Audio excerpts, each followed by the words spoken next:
tarde, gente. Beleza? Bom, é o seguinte, semana passada a gente falou sobre, a gente relembrou, né, que a gente está falando sobre classes de palavras, certo?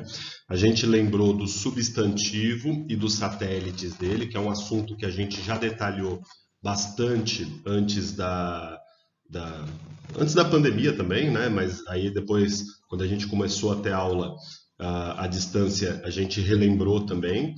E na aula de hoje a gente continua falando sobre esse assunto, tá certo? Porém, é um assunto novo, um assunto sobre o qual a gente não falou ainda. E aí é o seguinte, a gente vai entrar numa sequência de aulas em que a gente vai falar sobre esse assunto, tá certo? Que é sobre verbos. Na aula interativa dessa semana, eu não vou abordar esse assunto. Eu quero fazer junto com vocês a correção da prova, tá? E aí a gente tira dúvidas a respeito da prova. E como esse assunto vai continuar nas próximas semanas, aí eu acho que mais umas 3 ou 4 semanas, aí a gente vai falar sobre esse assunto no decorrer das outras semanas, tá bom? Então é o seguinte, resumindo, a aula de hoje a gente vai começar a falar sobre verbos. Esse é um assunto bastante complexo, tem bastante coisinha. Na aula de hoje a gente vai ter uma parte bem introdutória, bem tranquila. Então, quem tiver dúvidas a respeito dessa parte da aula de hoje, pode tirar na aula interativa, mas eu quero dedicar a aula interativa para a gente falar sobre prova, tá? Na semana que vem a gente fala sobre este vídeo e o vídeo da semana que vem também, tá bom? Então é o seguinte, nosso assunto, então só para a gente localizar aqui, nós continuamos falando sobre classes de palavras. Então a gente falou sobre substantivo, a gente disse que essas outras 4 classes aqui, sempre que aparecem no texto, estão ligadas a um substantivo. A gente detalhou bastante essas 4 classes, né? Tanto é que a gente chama essas 4 de satélites do substantivo, concordam? E aí a gente vai entrar nesta parte aqui, que é uma parte que tem bastante coisa para a gente comentar, tá certo?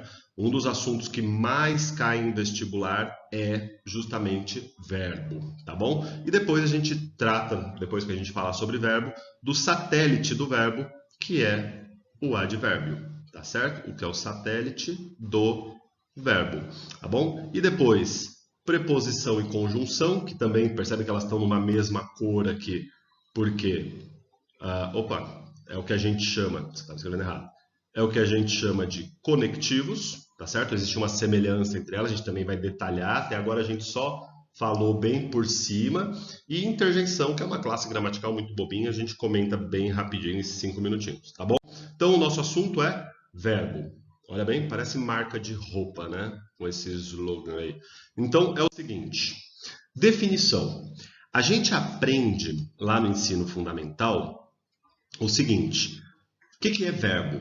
Verbo serve para indicar ação, estado ou fenômeno da natureza. Então, vocês se lembram que a gente tenta definir verbo dessa maneira. Verbos indicam ações, estados ou fenômenos da natureza. Está errada essa definição? Não, ela está certa. Porém, ela só está olhando para um aspecto da classe dos verbos. Ela só está olhando para o aspecto semântico. E aí, vocês se lembram o que é semântica? É interpretação, é sentido, né?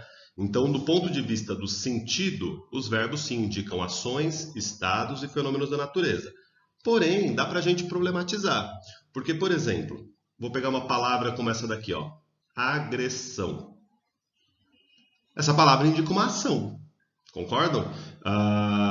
Só que ela não é um verbo, ela é um substantivo. Diferentemente, por exemplo, de agredir. Agredir, sim, é um verbo. Mas percebam que os dois indicam uma ação, tá certo? Então, só dizer que é uma ação não diz muita coisa. Estado. Estado, a classe dos adjetivos também serve para indicar estado. Quando eu falo assim, a sala está suja. Suja é o estado da sala. Vocês concordam? Porém, eu não posso dizer que é um verbo, porque é claramente um adjetivo, tá certo? Por outro lado, existem verbos que indicam estado. A gente vai ver a mesma coisa com o fenômeno da natureza. Então, se eu colocar para você aqui, vai, chuva é um fenômeno da natureza.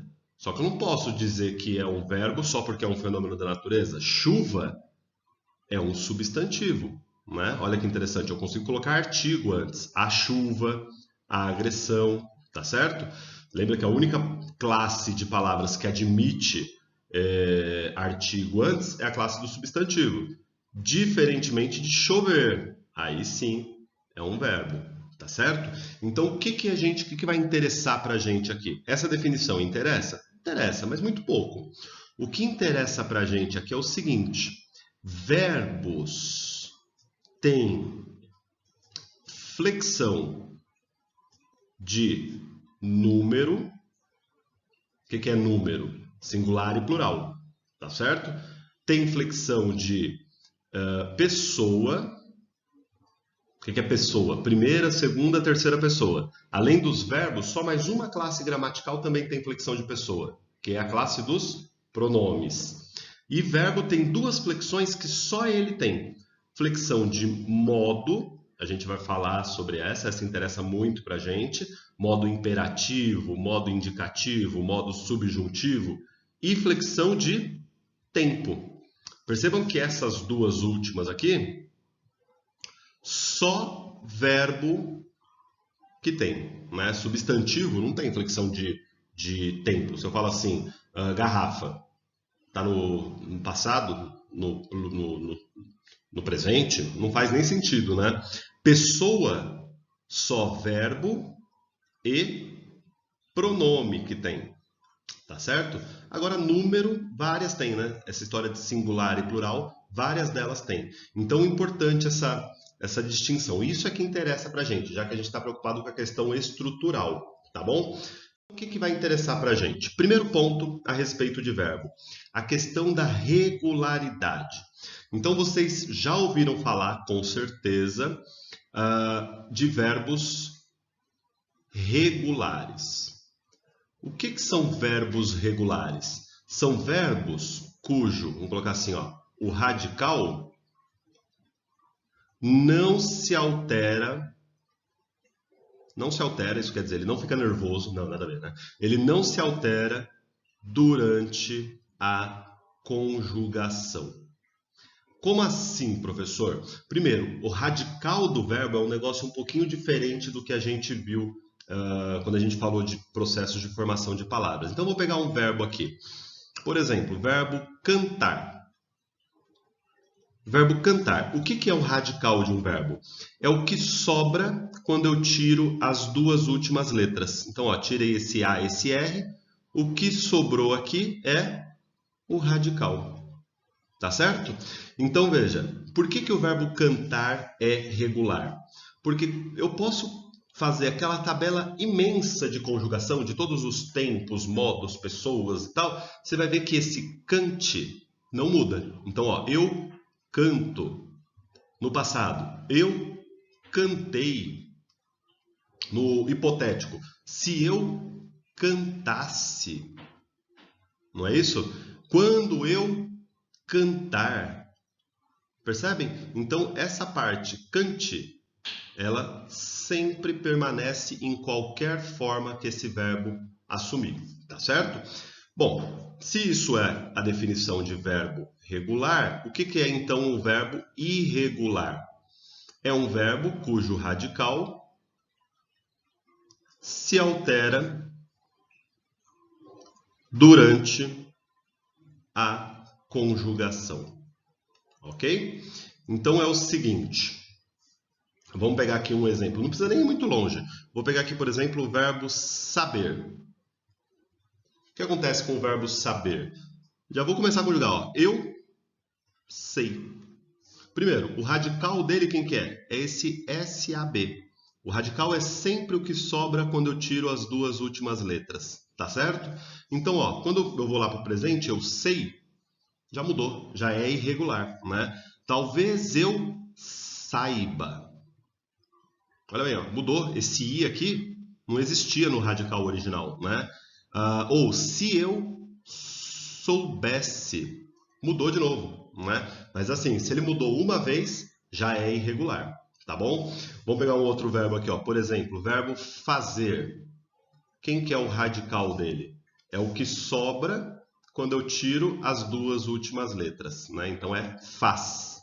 Então vamos pensar, eu faço, já mudou, já não é mais F-A-Z, é F-A-C cedilha, não é? No passado, eu fiz, ó, F-I-Z, já mudou. Então trata-se de verbo irregular, tranquilo?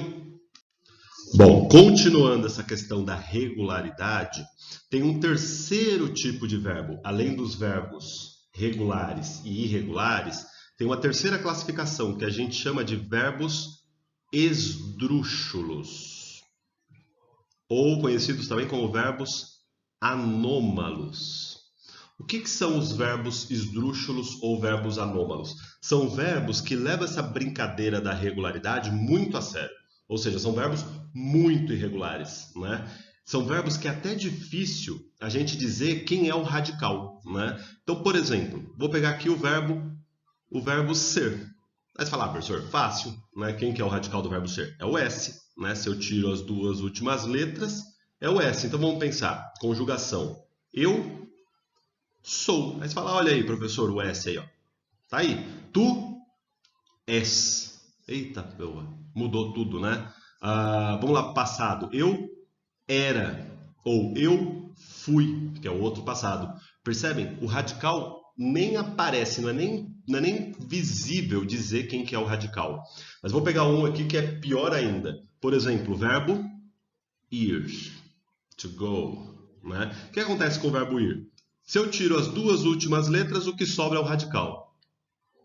Eita, sobrou nada, né? Aí fica pior ainda. Vamos lá para a conjugação. Presente. Eu vou. O que tem a ver? V-O-U. Nem tem com I-R, né? Eu fui. Olha que interessante. Fui serve tanto para o ser quanto para o ir, né? Eu fui à sua casa, é o verbo ir. Eu fui uma criança muito feliz, é o verbo ser. Né? Então esses verbos aqui, eles têm um problemão. Eles são extremamente irregulares, tá certo? Então eles são tão irregulares que a gente nem consegue dizer quem é o radical. Consequentemente, eles levam essa brincadeira da regularidade muito a sério, tá certo? Qual que é o problema dos verbos esdrúxulos? A gente só sabe a conjugação deles porque a gente usa, certo? Porque se a gente tentasse procurar algum padrão, não tem. Né? Imagina um estrangeiro perguntando para você como conjuga o verbo ir. Tipo, mano, decora. Não tem jeito, né? Tranquilo? Então é o seguinte, ó. Hoje eu só queria levantar essas partezinhas aqui. Queria que a gente pensasse sobre o seguinte. Isso eu queria levantar na aula interativa, tá?